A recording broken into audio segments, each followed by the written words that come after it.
नमस्कार, आप देख रहे हैं कि भारत न्यूज में हूं आपके साथ पुलकित शुक्ला। आज हम बात करने जा रहे हैं ऑपरेशन थंडर 2020 की।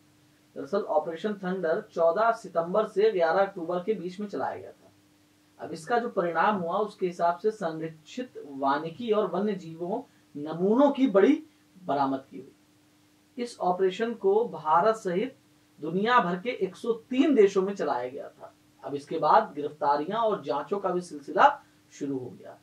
दरअसल भारत में इंटरपोल और WCO के साथ इंडिया कस्टम्स विभाग ने 18 टन लाल चंदन को जब्त किया, जो संयुक्त अरब अमीरात के लिए जा रहा था।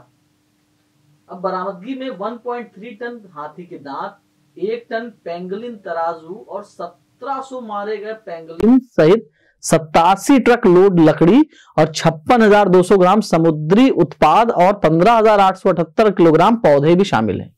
अब इस ऑपरेशन ने 45,000 जीवित जानवरों को भी बरामद किया। इनमें से 1400 कछुए, 6,000 कछुओं के अंडे और 1600 पक्षी सहित 1800 सरीसृप सम्मिलित थे।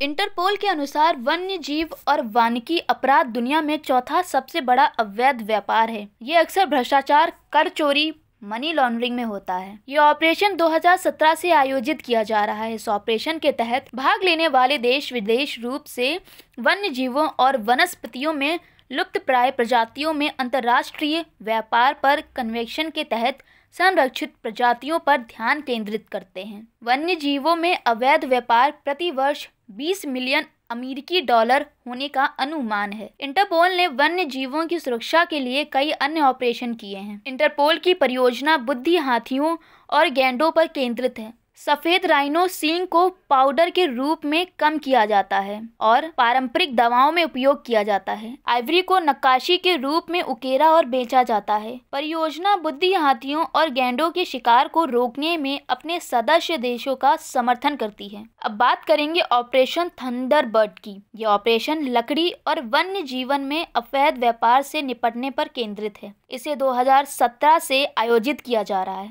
ऑपरेशन वर्थ अफ्रीका में हाथी दांत तस्करी पर आधारित है, जिसे 2015 से आयोजित किया जा रहा है। ऑपरेशन पाव एशियाई वन्य जीव प्रजाति का संरक्षण है। इसे 2015 में लागू किया गया था।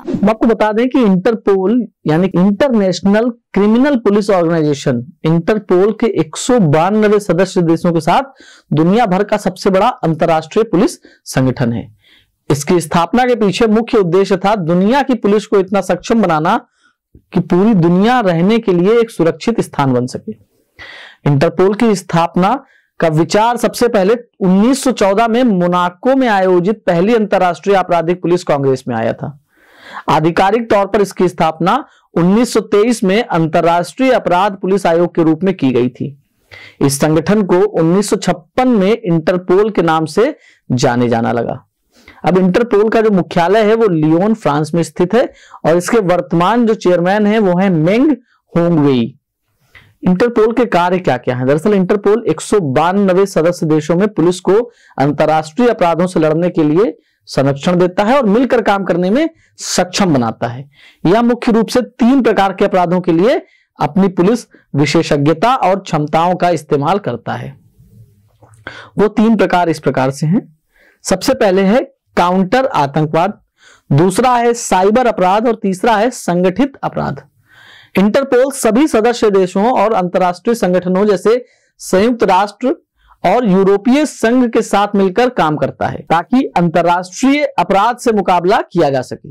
अब इसके मुख्य कार्यों को इस प्रकार से भी बांटा जा सकता है। इंटरपोल ने एक वैश्विक पुलिस संचार प्रणाली विकसित की है जिसे 24/7 के नाम से जाना जाता है, जो कि किसी भी सदस्य देश को सुरक्षित तरीके से डाटा प्राप्त करने, जमा करने की सुविधा देता है। संपर्क ब्यूरो इस प्रणाली से जुड़ा है और किसी देश के प्रमुख अधिकारी LB के माध्यम से इंटरपोल सेवाओं को प्राप्त कर सकते हैं। इंटरपोल भी अंतर्राष्ट्रीय सूचनाओं की एक प्रणाली के माध्यम से जघन्य अपराध से संबंधित डेटा को फैलाता है। सदस्य देशों के अनुरोध के आधार पर इंटरपोल भी अंतर्राष्ट्रीय सूचनाओं की एक प्रणाली के माध्यम से जघन्य अपराध से संबंधित डेटा को फैलाता है। सदस्य देशों के अनुरोध के आधार पर इंटरपोल जर्नल सचिवालय संगठन की 4 आधारिक भाषाओं में नोटिस जारी करता है। जैसे इंटरपोल से शायद हम लोग डॉन मूवी से जरूर परिचित हों, जहां पर डॉन को इंटरपोल की मदद से पकड़ने का प्रयास किया गया था क्योंकि 11 मुल्कों की पुलिस उसकी तलाश में थी। इंटरपोल ने कई सारे ऐसे रहस्यों को भी सुलझाया है जो कि बड़े काम के रहे अपराधियों को पकड़ने में। देश और दुनिया की तमाम खबरों के लिए बने रहे हमारे साथ और देखते रहें कि भारत न्यूज। धन्यवाद।